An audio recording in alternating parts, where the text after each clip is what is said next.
What do you want to drink? What can I get you?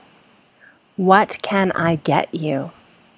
So maybe you go to a restaurant and someone says, what do you want to drink? Or what can I get you to drink? Maybe the server is talking to you.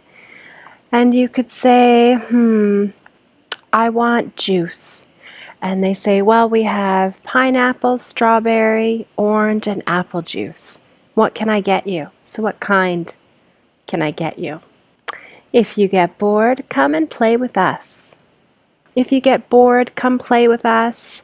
You know, maybe they're playing a sport later this afternoon, volleyball or basketball. Hey, if you get bored, come and play with us. Common to hear people extend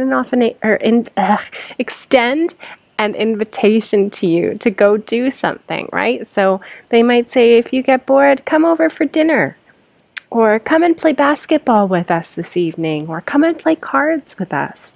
So this is really good. And you've got to memorize it. You should know this one. This is really useful for Yelena's followers, because if somebody has invited you out that speaks English, you've got to make sure you know that. You're thinking about it too much. Just relax and try to enjoy it. This is so common in life, right? When you're thinking about something so much that you can't relax and you're missing out on enjoying it. So this is a really common phrase. I'm glad to see it here in the book. It's so common. You're thinking about it too much. Just relax and try to enjoy it. I want to get a football for my birthday. So maybe your birthday's coming up, you're going to buy yourself a gift, and you've decided that you want to get yourself a football. I want to get a football for my birthday. Excuse me, could I get past? So this is really common, and I'm going to add please here because we say this everywhere. English speakers, I'm really happy. I think this will be really useful for everywhere. If you're standing on the street, you're standing in a store or in line, and someone needs to get by you, they need to pass, they'll say to you, excuse me, can I get past, please?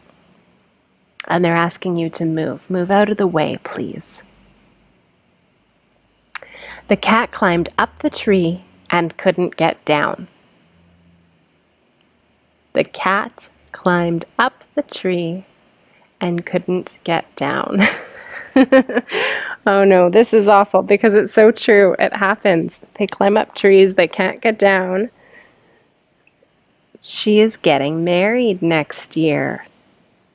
Your followers definitely need to know this. I'm happy to see it's in the book, because if somebody says to you, she is getting married next year, it's exciting, right? You want to be happy for this friend of yours that's getting married. You've got to tell her congratulations.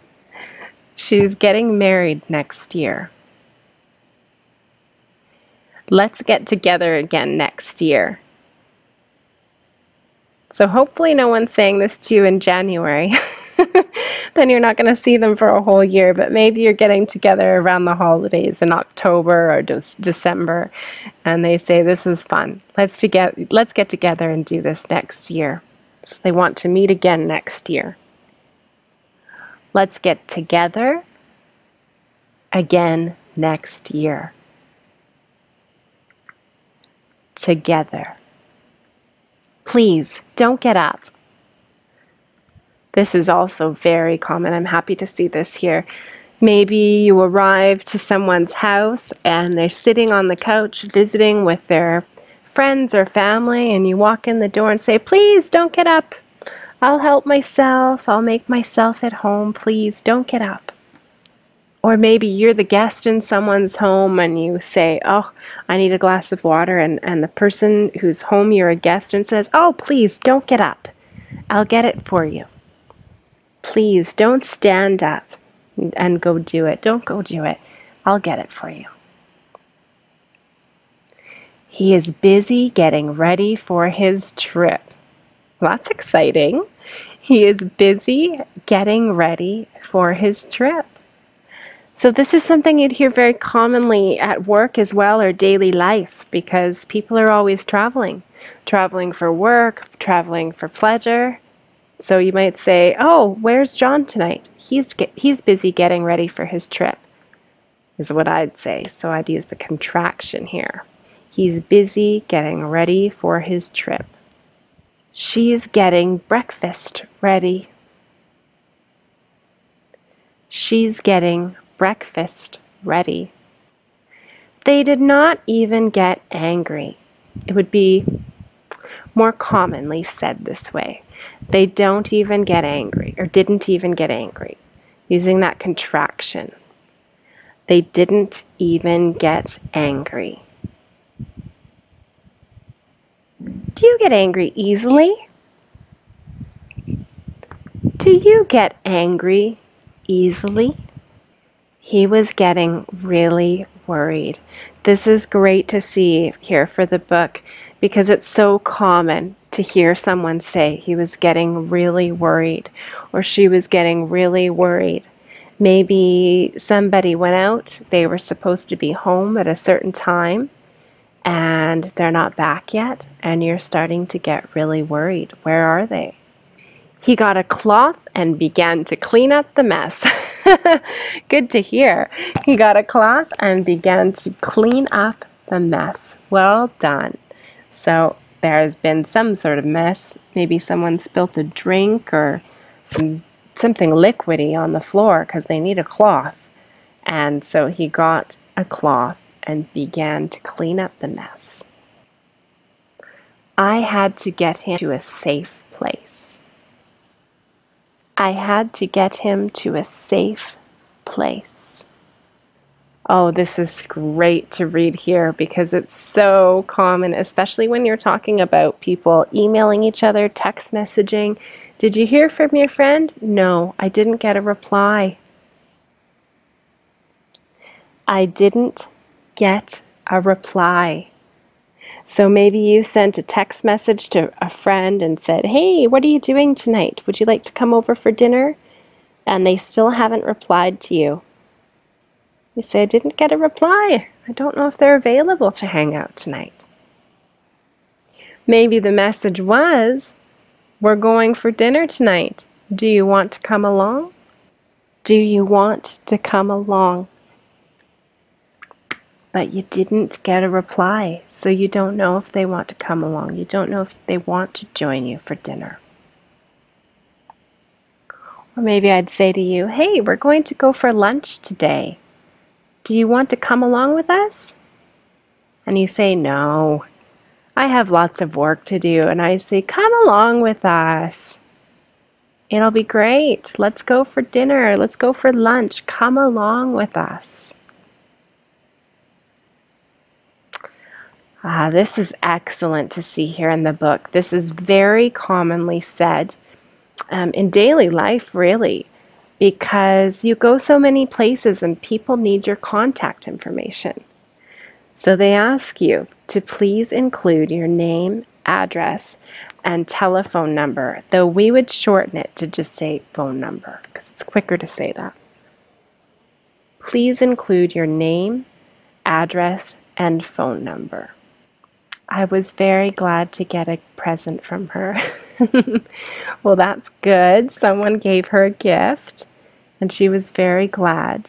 Or someone gave you a gift, or let's see, the speaker here. Someone gave them a gift, and it was a woman or a girl. I was very glad to get a present from her, or a gift. Both are correct. And we say both words commonly in English. I was very glad to get a gift from her. I gave her a present. Those two words are interchangeable. She had worked as a waitress before she got a job in the office. So I'm going to change this for the book because what we say these days is server. It's more common. Waitress is quite outdated now. She had worked as a server before she got a job in the office. She worked as a server at the restaurant downtown before she got a job in the office. Okay, now we're talking about Max. The more she got to know Max, the more intelligent and more handsome she thought he was. Ooh. Sounds like Max is quite a catch. The more she got to know Max, the more intelligent and more handsome she thought he was. You've got nothing to lose. Why don't you go out on a date with Max? You've got nothing to lose. You've no reason not to. Nothing is going to happen if you go on a date with Max, right? You've got nothing to lose. You've no reason not to. Nothing is going to happen if you go on a date with Max, right? You've got nothing to lose. I got married to correct the errors in my composition. I got married to correct the errors in my composition. If somebody comes on time, he isn't accurate, he is punctual. So I'm going to change this for the book to say arrives. That would be more common. So someone arrives, in fact, I'm going to say someone here as well. If someone arrives on time, they aren't accurate. Oops. They aren't accurate. They are punctual. They are punctual. So punctual means to be on time. If he doesn't make mistakes, and if he does things precisely, then he is accurate.